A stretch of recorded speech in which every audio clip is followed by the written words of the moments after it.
for some hip flexor love. Come on down. And we're just going to start with a little bit of mobility. You're going to take your eyes to the sky. I'm going to talk towards you, towards the computer. I'm going to take your hands to the knees and start to make some little baby circles with a reminder that if there's any unpleasant sensation, use your two S's. Go slower and or smaller. The range of motion is the most important thing to stay out of unpleasant sensation. I think going slow oftentimes is a good idea. Yeah.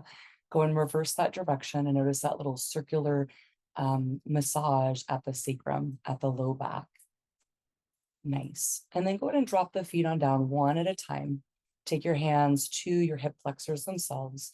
Take a nice big inhale into the nose. Fill up that low belly, fill up those hip flexors. And then exhale through the mouth with a sigh or a sound. Good. Relax the shoulder blades. Another big inhale through the nose. Good. Whatever you've been holding tight in those hips, exhale, set it free. And one more big inhale. Good. And biggest exhale of your day so far. Beautiful. From here, go and invite your knees back on up. A reminder that the arms are doing all the work as you take some slow in, out, and around circles. Because the feet are just following along, the legs are just following along for the ride, they're going to lightly hit each other, give each other a little high five. Yeah. But take another big breath and then go ahead and reverse direction. Beautiful. And as you're feeling balanced with those circles, go ahead and take both feet down one at a time. Once again, take your hands to your hips and give yourself a few little tucks and releases of the pelvis. As you tuck, you're going to notice that little connection of the low back to the earth. And as you release, there'll be a little bit of space. Go ahead.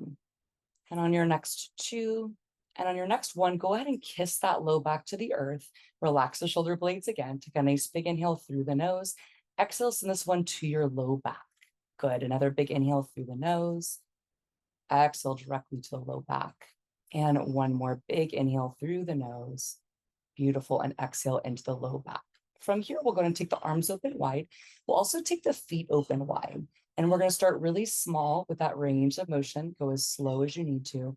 And in tandem, we're going to start to allow the knees to go from side to side. Now, if you're feeling sensations that don't feel quite as pleasant, go a little bit smaller. You want to stay in a place that feels good. When we get into pain or unpleasant sensation, the body and the brain tend to shut those movements down. So even if it's teeny tiny, like it feels like you're barely moving. Conversely, if you're like, oh, I do have a little bit more to go, you're going to think about that center knee reaching a little bit more forward and through. And you could go side to side with each breath. You might even consider taking a pause on one side with a couple of deep breaths, sending that breath directly to the hip flexor in the front. I just got a little low back release, which was quite lovely. We can never expect those, but when they happen, we say thank you. And if you're doing one side and then the other, go ahead and switch your sides. And those shoulder blades do like to help sometimes, so really relax. And also let your butt cheek go on this one. Just really surrender into the breath, into this moment. As you're feeling balanced, we'll come back to center. Bring your feet a little closer together and give yourself a few gentle little rock butterflies back and forth. Good. From here, we're going to slowly, gently roll to the side. Take your time. Use your hand to lightly press yourself on up. And we're going to take this one nice and wide with the knees. And you do want to make sure that you're padded underneath. Hands will be on the ground. Really spread the fingers wide, index finger forward. And we're taking the knees a little wider, feet a little closer.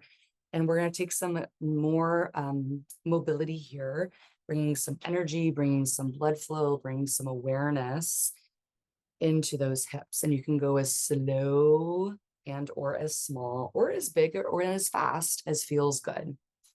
The slower usually means that we pay attention to sensation a little bit more. Good. Let's go ahead and reverse direction as you're ready. Maybe a release through the jaw just by opening and closing the mouth or doing some raspberry lips. And then we'll find our way back to center, bring the knees all the way in. Now, this next one is done a lot. It's a runner's lunge, but it's really important to also have an engagement so that we're strengthening the hip flexor and not just overstretching. So let's go ahead and bring one leg forward. And I just want to do a quick little demo here. We're going to take a few little forwards and backs. Now, if my foot is back here and my knee is going past, I don't want that to happen. So you simply walk your foot a little bit longer so that when you come down, you have this beautiful angle with the earth. Before you start, go ahead and take this front foot, walk it a little wider so you're not dealing with balance. Take your hands to your thighs and do a few little back and forths. Now, as you come down, you're going to feel this hip flexor open. We'll go ahead and pause on the next one. Give your back glute a little squeeze. Now, here's the magic. Here is the stretch, which was sometimes we overstretch. So you're going to take your front heel and your back knee, and you're going to lightly pull them towards each other. You can see do you see that? So it's really subtle. It's more of an energetic feeling of pulling inward.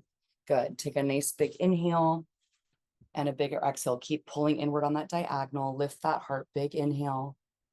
Good. Bigger exhale. Keep pulling inward. Take one more huge inhale and exhale with an exaggerated sigh. Good. We're simply going to swap sides. So bring that leg on back. Make sure that the knee is padded.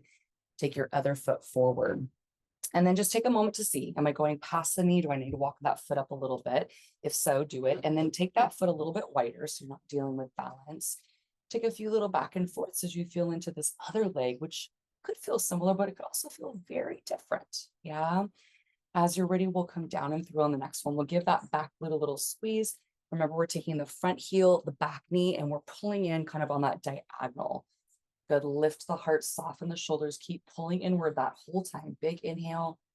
Good. Bigger exhale. Big inhale. Bigger exhale. And one more, just like you're on vacation, that kind of like, good. As you're done with that, go ahead and release. The next one that we're going to do, we're going to use the ball for a little assist. When I'm on the ground, this is the position that I'm going to be in. Yeah. So it's kind of like a half froggy. So go ahead and come onto your belly first. And the ball that I'm using is a little bigger than a tennis ball, which is important. I'm going to take the leg that I'm working, I'm going to take the opposite knee up. I'm going to make a little pillow for myself. I'd like to make a fist to rest the forehead. Now I'm going to lift this up, and actually, why don't you watch this if this is your first time? If you've done it with me before, go ahead and do it. But otherwise, just take a little look-see. We're going to lift up and place down. It may or may not be in the exact position, so you might need to move around a little bit. Now, once you're here, you can do a little cross friction, so side to side, and you're looking for a spot that feels delightful and tender at the same time. Like it does, like it's chatty. Good. From here, once you find a good spot, we'll lift that leg on up and we'll go ahead and take some little windshield wipers. I'm gonna remind you to go slow so you can really feel into the sensation. Now I'm looking up to talk with you, but you can just rest that head so you're not getting a crick in your neck. And then you can also potentially play with some circles around. Good. Breathe into it. Beautiful. You could also just rest and hold that there if you're in a good position. You could hold for 3 breaths, 5 breaths, whatever feels right to your body. We're going to go ahead and swap sides. So take the ball on out, take that leg on down, take your other leg on up, lift those hips, place it on down, and just as needed. And then a little cross friction back and forth. Make sure you're still breathing. Hey, body. Hey, hardworking hip flexor. Hip flexors get really tight, especially if you're seated a lot during the day. When you're in that seated position, which you can imagine, that hip flexor, the quadricep in your spine, 90-degree angle. So that hip flexor is in a state of contraction for all the time that you're seated. Yeah, go ahead and take that leg on up. Take a few little windshield wipers. So it can get a little sticky sometimes. So this is a really good sequence for whenever you need it. Really good for the end of a workday, especially. Or if you have been doing a lot of activities, whether it's weightlifting or running or dancing, and you just notice that your hip flexors are really needing a little extra love, then take some circles around. And with any of the things that we're doing, you can play with the timing. If you ever want to linger longer, you're welcome to. Oh, yeah. And a big breath again. Amazing. Good. And again, you can take that leg down and just hang out here, take a little siesta. When you're done, we'll go ahead and take your hands underneath you and come on up. You're the next contestant on one more thing. So The next one, so the hip flexor, I'm just going to show you that hip flexor is in a state of contraction right here. So it really likes to be lengthened and open. And if you're doing that runner's lunge, it also likes to be strengthened. Yeah.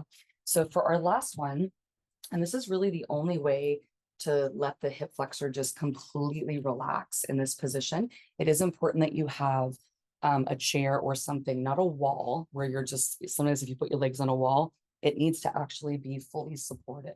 So I'm going to find a 90-degree angle.